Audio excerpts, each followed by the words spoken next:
రాష్ట్ర ప్రభుత్వం ఎన్నికల్లో ఇచ్చిన హామీలో భాగంగా మధ్యాహ్న భోజన కార్మికులకు 10,000 రూపాయల వేతనం ఇవ్వాలని సిఐటియు నాయకులు డిమాండ్ చేశారు. రాజన్న సిరిసిల్ల జిల్లా కలెక్టర్ కార్యాలయం ముందు మధ్యాహ్న భోజన కార్మికులు సిఐటియు ఆధ్వర్యంలో ధర్నా నిర్వహించారు. ఈ సందర్భంగా వారు మాట్లాడుతూ మధ్యాహ్న భోజన కార్మికులకు పెండింగ్ లో ఉన్న వేతనాలు, గుడ్ల బిల్లును వెంటనే విడుదల చేయాలని తెలిపారు. నెలల తరబడి బిల్లులు రాకపోవడంతో అప్పులు చేసి విద్యార్థులకు వంట చేసి పెడుతున్నారని, దీంతో ఆర్థికంగా ఇబ్బందులు ఎదుర్కొంటున్నారని పేర్కొన్నారు. రాష్ట్ర ప్రభుత్వం వెంటనే పెండింగ్ బిల్లును విడుదల చేయాలని కోరారు. ఈ కార్యక్రమంలో జిల్లా సిఐటియు అధ్యక్షులు ఎగమంటి ఎల్లారెడ్డి, మధ్యాహ్న భోజన రంగ జిల్లా కార్యదర్శి గురజాల శ్రీధర్, సిఐటియు నాయకులు రాజశేఖర్, మధ్యాహ్న భోజన కార్మికులు పాల్గొన్నారు.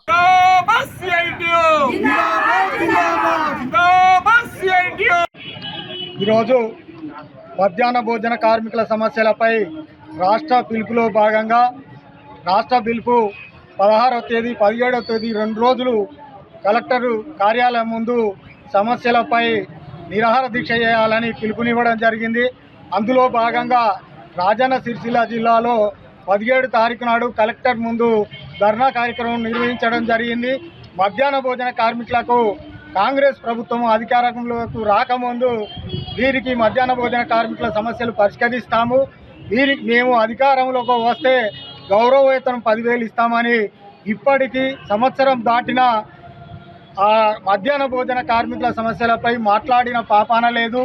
రాబో కాలంలో అసెంబ్లీ ముట్టడి కార్యక్రమం చేపట్టడం జరుగుతుంది కాబట్టి వెంటనే ముఖ్యమంత్రి గారు మధ్యాహ్న భోజన కార్మికుల సమస్యలపై పరిష్కారం కొరకు దిశగా ముందుండాలని కోరడం జరుగుతుంది. రేపు రాబో కాలంలో ఈ పరిష్కారం కాకపోతే మండల ధర్నాలు, కలెక్టర్ ధర్నాలు, చలో హైదరాబాద్ కార్యక్రమం చేయడం జరుగుతుంది. ప్రభుత్వం మెడలు వంచి అయినా వీళ్ళకు 10,000 గౌరవ వేతనం వచ్చేదాకా పోరాటం ఉంటుందని ప్రభుత్వాన్ని హెచ్చరించడం జరుగుతుంది.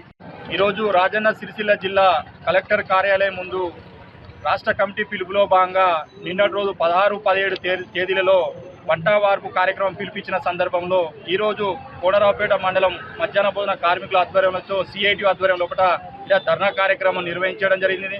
మరి కాంగ్రెస్ ప్రభుత్వం అధికారంలోకి వచ్చే ముందు మరి కనీస వేతనం మధ్యాహ్న భోజన కార్మికులకు 10,000 రూపాయలు అమలు చేస్తామని చెప్పి ఇప్పటికీ ఏడాది కాలం పూర్తయినా కూడా ఈ సిగ్గులేని ప్రభుత్వాలు కార్మికులను ఎట్టి సాగిరి చేయించుకుంటుందే తప్ప కానీ మరి కార్మికుల యోగక్షేమాలు అనేది ఈ ప్రభుత్వాలకు పట్టడం లేదు. ఇప్పటికైనా ప్రభుత్వాలు చిత్తశుద్ధితో వ్యవహరించి మధ్యాహ్న భోజన కార్మికులకు న్యాయం చేయకపోతే మాత్రం రాష్ట్ర వ్యాప్తంగా ధర్నాలు, రిలే నిరాహార దీక్షలు, అసెంబ్లీ ముట్టడి కూడా రాబోయే రోజుల్లో ముట్టడిస్తామని చెప్పి సందర్భంగా తెలియజేస్తూ ఇప్పటికైనా ప్రభుత్వం సోయి తెచ్చుకొని కార్మికుల విషయంలో చిత్తశుద్ధిగా వ్యవహరించాలని చెప్పి మరొకసారి రాజన్న సిరిసిల్ల జిల్లా సిఐటి పక్షాన ఈ ప్రభుత్వానికి హెచ్చరికలు జారీ చేయడం జరుగుతుంది.